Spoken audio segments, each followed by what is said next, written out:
Hey there, my name's Gary Sims and this is SpeedTest G. Today I'm bringing you a new type of speed test which I have dubbed for the moment Endurance Test G. So I'm going to be testing the Pixel 4a against the OnePlus Nord, not just to see what their peak performance is, but what happens if you keep on running SpeedTest G over and over again. So the way it works is this: I run SpeedTest G and then automatically once it gets to the end of that Unreal test, it'll go right back to the beginning and start again. It'll do a full test run all the way through all the tests, the blur test and the smoke particle test, the Unreal test, the Unity test, and then it will go all the way back to the beginning and do it again. And at each point I record the speed that the device managed to, the time that the device managed to record, and then we're able to plot it over time to see whether the performance drops when the phone starts to warm up, and also to see how long the battery lasts.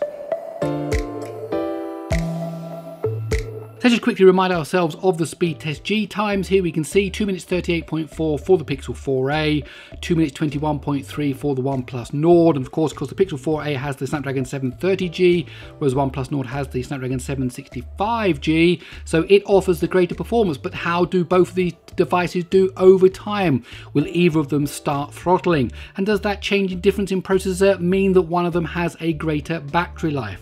Well, let's find out. Okay, and we're off, and the different times that each run comes from SpeedTest G is being plotted on the graph here. The blue is the Pixel 4a. Now it's lower down the graph. This is all, but it's already slowing down. Look at this, it's slowing down. I'll come back to the graph in a moment. It's clearly slowing down, whereas the OnePlus Nord has maintained its speed.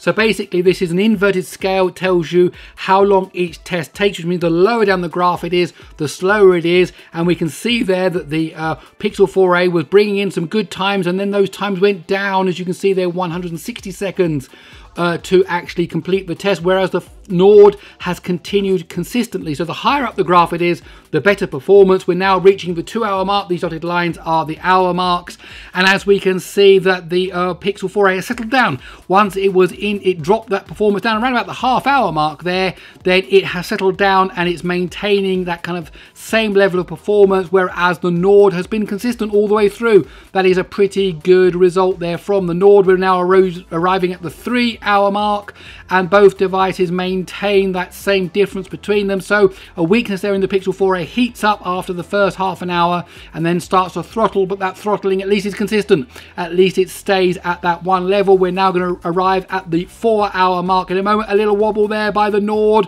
as it was coming to the 4-hour mark. Oh, it's gone right down, down. Look at that. I'm assuming the battery saver has kicked in at this point, and it has really just crippled the times as we get to the end of the test. And there we have it. So what were the final times on the overall battery?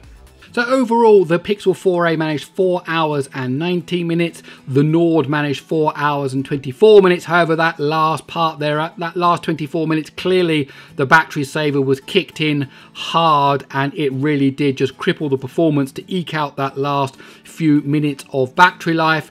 And of course, this is how long it took to run SpeedTest G continuously. You will of course get more battery life than this, because you will not be running it for 4 hours just doing 3D gaming and those CPU intensive tasks. You'll be doing other things like watching media, using social media, answering phone calls, sending emails. Who knows what it is that you do, take photographs. But this is how long it takes. Now both devices using exactly the same workload. We can see that the Nord has a slightly longer battery life, but really once that battery saver kicked in. But overall you seem to be able to get the same kind of battery life from both devices. Okay, my name's Gary Sims. This is SpeedTest G. I really hope you enjoyed this video.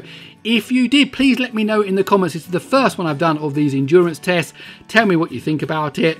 Okay, that's it. I'll see you in the next one.